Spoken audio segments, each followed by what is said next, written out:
SpaceX's Falcon 9 is one of the most used launch vehicles in our time. With over 90 launches, it is a very well-known rocket and has many paying customers, with various payloads and recently, even humans.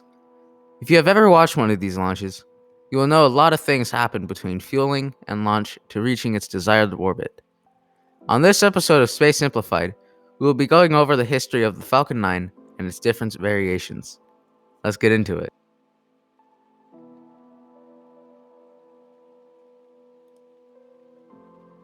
The Falcon 9 we know and love today has not always been the same. It has had four main changes made to it throughout its time.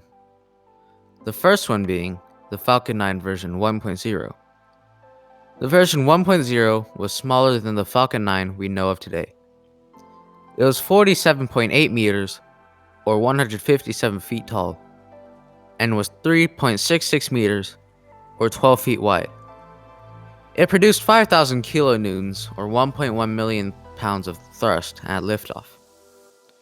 This rocket was the most basic out of the Falcon family. The first stage consisted of 9 SpaceX Merlin 1C engines. Like all other components that SpaceX uses on the rockets, the Merlins are made directly by SpaceX.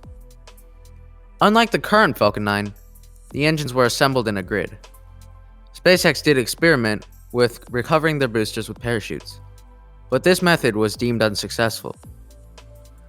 The upper stage consisted of a vacuum-optimized Merlin 1C engine. It had a payload capacity of 10,450 kilograms, or 23,040 pounds to low Earth orbit, and a capacity of 4,540 kilograms, or 10,010 pounds to geostationary orbit. Unlike the Falcon 9 you see today, it did not attempt to land itself. It had none of the fancy landing gear or grid fins you see today. Its maiden flight was on June 4th, 2010. It carried a boilerplate version of their Cargo Dragon spacecraft, which was meant to ferry supplies back and forth from the ISS and Earth. This was the first ever successful Falcon 9 launch. They later went on to make history with the rocket by berthing their Cargo Dragon space capsule to the ISS. This was the first ever commercial spacecraft to berth with the ISS. If you don't know what berthing is, it's where a spacecraft is grappled by the robotic Canadarm, or Canadarm. The Canadarm is manually piloted by an astronaut on board, so it can dock to one of its station's docking ports. The last flight was on March 1st, 2013. The version 1.0 went on to have 4 successful missions and 1 failure. You should consider this Falcon 9 to be one of the most important. It was the one that started it all.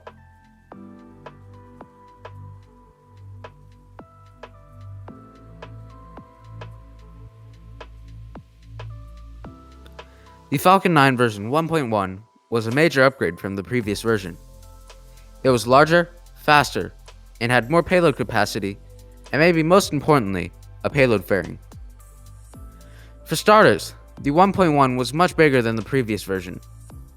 It was 68 meters, or 224 feet tall, and had the same diameter as the previous version.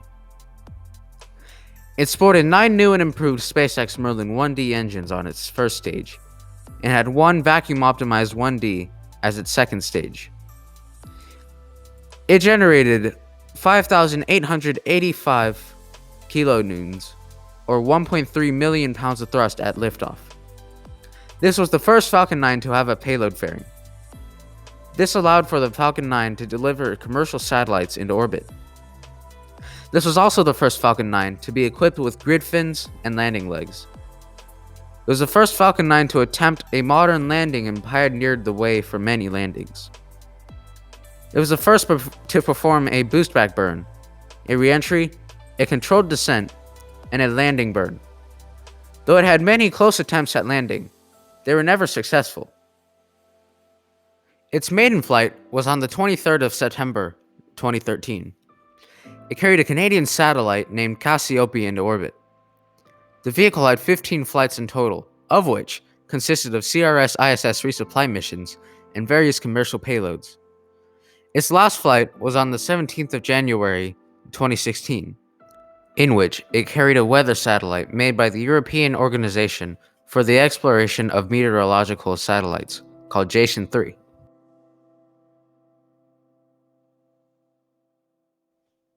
This version of the Falcon 9 had some major improvements and achievements in its time.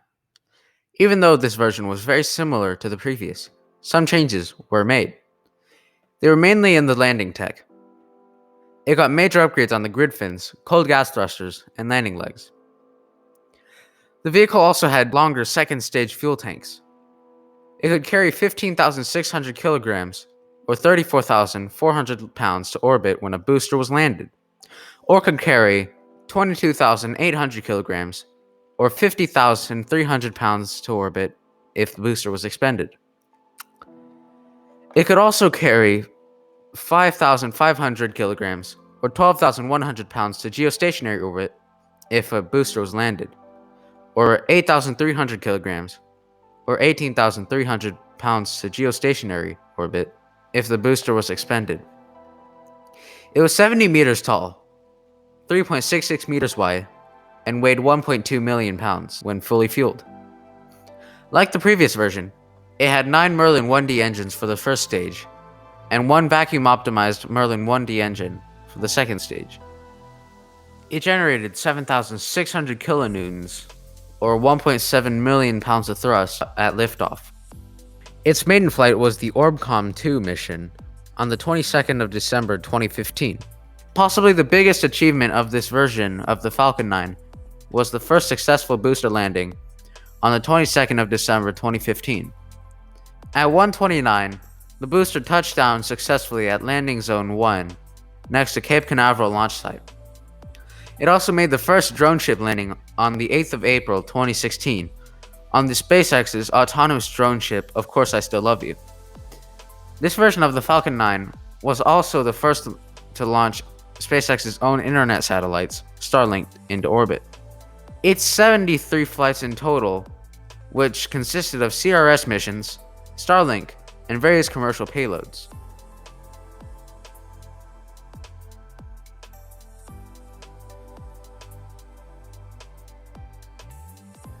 This version of the Falcon 9 is the most current and best out of them all. Most of the improvements of this Falcon has to do with sustaining landings, reusing boosters, and getting it crew rated for their Crew Dragon capsule. These boosters were expected to be reused 10 times and be able to be refurbished 100 times. It had retractable landing gear and titanium grid fins. One of the most obvious features on this version is the black design on the inner stage, landing legs, and engine segment. This is reusable heat shielding that protects these parts during re-entry. When it came to stats such as weight, payload capacity, height, width, and thrust, it was basically the same as the version 1.2. Its maiden flight was the Bangabandhu Satellite 1 mission on May 11th, 2018. It launched a Bangladeshi communication satellite to geostationary orbit.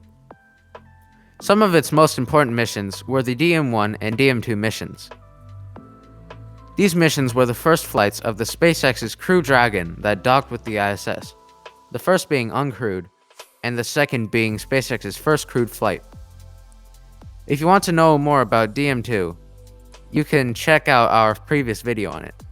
So far, it has had 37 flights and is still operational. The future of the Falcon 9 is uncertain, but it is most likely that this is the last form. In most likely a few years, Starship will be operational and the Falcon family will be retired completely. Thank you for watching this episode of Space Simplified. We hope you enjoyed watching and learning all about the history of the Falcon 9. In the next video, we will be talking about Starship. More specifically, we will talk about its progress, the near future, the distant future, and potential missions.